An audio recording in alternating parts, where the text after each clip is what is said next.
Joe Romm is a senior fellow with the Center for American Progress. He oversees the climateprogress.org blog as well. Joe, good to have you with us today. Glad to be here. What you're hearing today, what we're hearing today about the role of U.S. competitiveness in the global world. And I think all of this has to be framed in the conversation of a cap on carbon.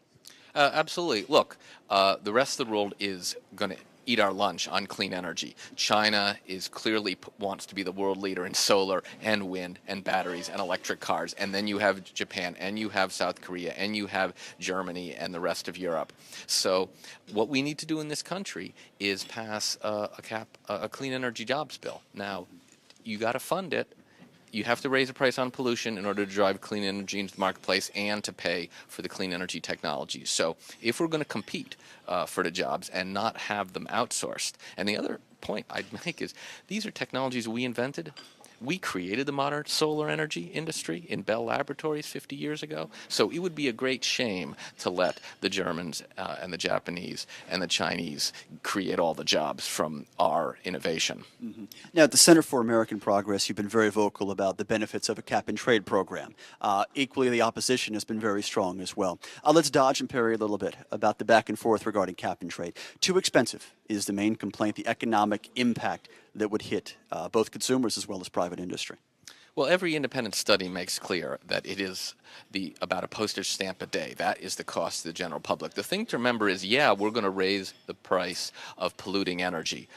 But the money goes back to the regulated utilities and back to their customers and businesses. That's the way the system is designed. Plus, there's a great deal of energy efficiency in the bill. So people can actually lower their energy bills, and that's what the EPA analysis found, that people's energy bills in 2020 would actually be lower than they are today. Mm-hmm. Okay, what about the great term you used about other countries eating our lunch? We can't get a cap on carbon until we get an agreement from developing countries. That is China, that is India. Well, I think there's no question that one of the big pieces of news coming out in the last few months, and particularly with President Hu's speech at the UN yesterday, is that the Chinese are prepared to make some serious commitments. They are going to have a major commitment on wind. I mean, something like 100,000 megawatts by 2020. Major push on nuclear, major push on solar. They're going to plant as much trees, I think, as the country of Norway in size. And then they're going to announce a carbon intensity goal, and I think this is a pretty big deal. They're going to get off of business as usual, and I've heard that they will sign a deal if the U.S. can get its act together. I mean, look, Japan, new leadership has agreed to a 25% cut below 1990 levels.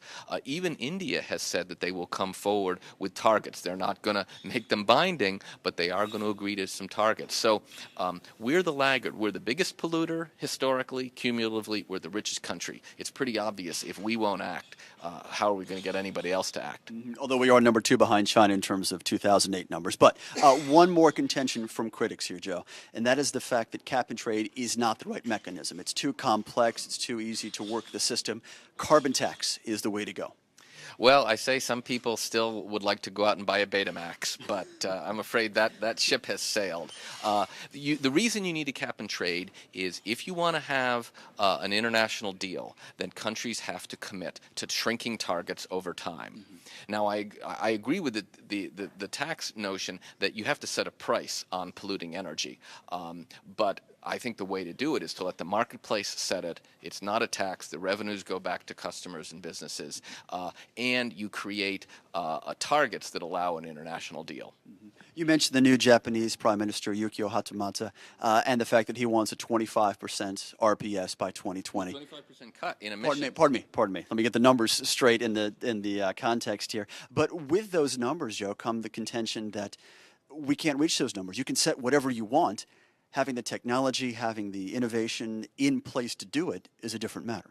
Well, look, the bill has a lot of energy efficiency in it. I think renewables are coming down in cost, as people heard. But I'm also, as people know, a big booster of the role of unconventional gas as a game changer. And we're already seeing the dispatch order is shifting with the low price of natural gas. As you put in a rising price for carbon dioxide, gas becomes increasingly competitive compared to coal, and you're going to switch the dispatch order.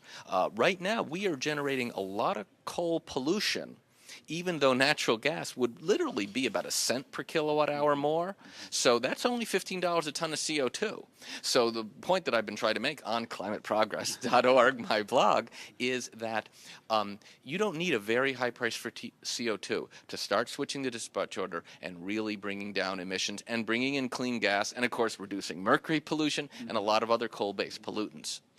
Regarding some of the feedback you're getting through Climate Progress, are you seeing a softening on nuclear in the sense that at some point a renewable energy standard or a low carbon will become more of a low carbon energy standard? We won't qualify them as renewables. They will be low carbon emission sources under which nuclear generation would fall.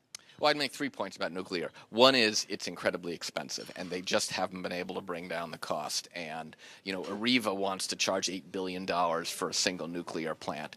But that said, it is a low-carbon solution. The Senate bill is going to have a nuclear title. Senator Boxer has said that. I have no doubt that it's going to need a nuclear title. And I'd like to get Republican votes. I'd love to see Senator McCain vote for the bill, and he, says he wants nuclear power. You mentioned this low carbon fuel standard. I think, and I think what the Center for American Progress has proposed is you keep the renewable energy standard and the efficiency standard, but then you could do an add-on which would be on top of that. I don't think we want to compete. I don't think that's a productive from an energy point of view or from a political point of view. I think what you would do is do an add-on which would be a kind of a low carbon standard which would allow nuclear and natural gas and maybe one or two other things. Joe, final question. I just asked Andy Carson to look in the crystal ball. I'll do the same to you. When does a climate bill pass the Senate? Is it this year? Is it 2010? Or do we have to wait until the next election cycle and come up with two brand new bills to run through the House and Senate? Well, I think the reason it's difficult to know is it strictly depends on how much President Obama and his team want it. Clearly, anyone who heard the speech at the United Nations said that he is committed to passing a bill with 2020 targets and 2050 targets. That was in the speech to the United Nations, so I think he's pretty strongly on record. Now, if he wants a bill, the ideal time in my mind for the Senate debate would be coming and ending on a vote the first week in December. Before Copenhagen. Before Copenhagen. But I don't think that's a done deal.